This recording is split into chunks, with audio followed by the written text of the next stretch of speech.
Hello बच्चों, तो आज हम देखने वाले हैं कार्बिल एल्यूमिनियम क्रिया, हाफ एंड ब्रोमामाइड क्रिया। तो ये जो कार्बिल एल्यूमिनियम क्रिया है ये 2018, 19 और 24 में पूछी गई थी। जो हाफ एंड ब्रोमामाइड क्रिया है वो 2018, 19 और 20, 24 में पूछी गई थी। तो ये प्रीवियस ईयर के क्वेश्चन है। प्रीवियस ईयर क्वेश्चन की नेम रिएक्शन की सीरीज हमारे चैनल पर चल रही है, उसका ये लास्ट वीडियो है। तो आज हम आपको ये थ्योरी और रिएक्शन बता देंगे और हाफ एंड ब्रोमामाइड की थ्योरी और रिएक्शन बताएंगे। तो इसमें थ्योरी में दिया हुआ है कि क्लोरोफॉर्म को प्राथमिक एमीन तथा पोटेशियम हाइड्रोक्साइड के साथ गर्म करने पर एक दुर्गंध युक्त एवं विषैला पदार्थ फिनल आइसोसाइनाइड बनता है। यानी कि जो फिनल आइसोसाइनाइड बनता है ये दुर्गंध युक्त होता है और विषैला पदार्थ होता है।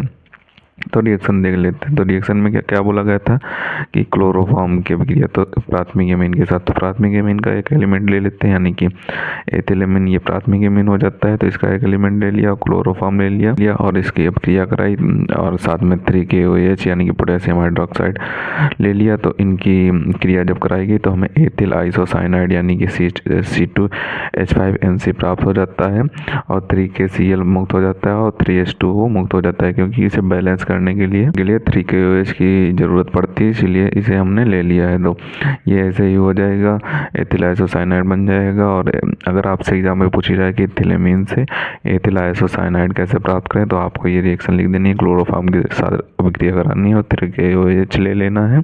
तो आपका ये भी क्वेश्चन सॉल्व हो जाएगा। अगर आपसे पूछा था कि एथिलेमिन क्या होता है जब एथिलेमिन की अभिक्रिया क्लोरोफॉर्म के साथ कराया जाता है, तो आपको ये एथिल आइसोसाइनाइड बनाकर दिखा देना है, तो आपका क्वेश्चन सही हो जाएगा। तो अब हम आप देखने वाले हैं हाफ एंड ब्रोमामाइड अभिक्रिया। तो ये अभिक्रिया 18, 19, 20 और 24 में पूछी जा चुकी है। तो इसकी थ्योरी देखेंगे, बाद में इसकी रिएक्शन देखेंगे। तो इसकी थ्योरी में दिया हुआ है कि जब एस्टामाइड की क्रिया ब्रोमीन तथा और पोटेशियम हाइड्रोक्साइड के साथ कराई जाती है तो हमें मेथिल एमीन प्राप्त होता है। यानी कि जो एसिटामाइड है इसकी क्रिया ब्रोमीन और पोटेशियम हाइड्रोक्साइड के साथ कराई जाएगी। तो यहाँ पे एस्टामाइड हम ले लेते हैं CH3COONH2 को, ये एस्टामाइड होता है। तो इसकी क्रिया ब्रोमीन यानी कि Br2 के साथ और पोटेशियम हाइड्रोक्साइड यानी कि KOH के साथ कराएगी तो हमें मेथिल एमीन प्राप्त हो जाएगा। तो हमें यहाँ पे CH3NH2 प्राप्त हो जाएगा और साथ ही 2KBr और K2CO3 और 2H2O इसे बैलेंस करने में, जब इसे बैलेंस करेंगे तो यहाँ पे 4KOH की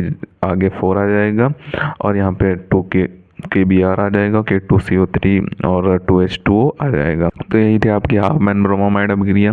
तो आप सबसे पहले आप कार्बिल एल्यूमिनियम क्रिया का स्क्रीनशॉट कर लें। अब आप बची हुई हाफ एंड ब्रोमामाइड अभिक्रिया का भी स्क्रीनशॉट कर लें। तो इन दोनों को आपको अच्छे तरीके से तैयार कर लेना है। हमारे नेम रिएक्शन सीरीज का ये लास्ट वीडियो था। अब हम आपको इंपॉर्टेंट डिफिनीशन कराने वाले हैं। तो इंपॉर्टेंट डिफिनीशन देखने के लिए आप हमारे चैनल को सब्सक्राइब करते हैं। तो मिलते हैं किसी नए वीडियो में नए टॉपिक के साथ, तब तक के लिए धन्यवाद।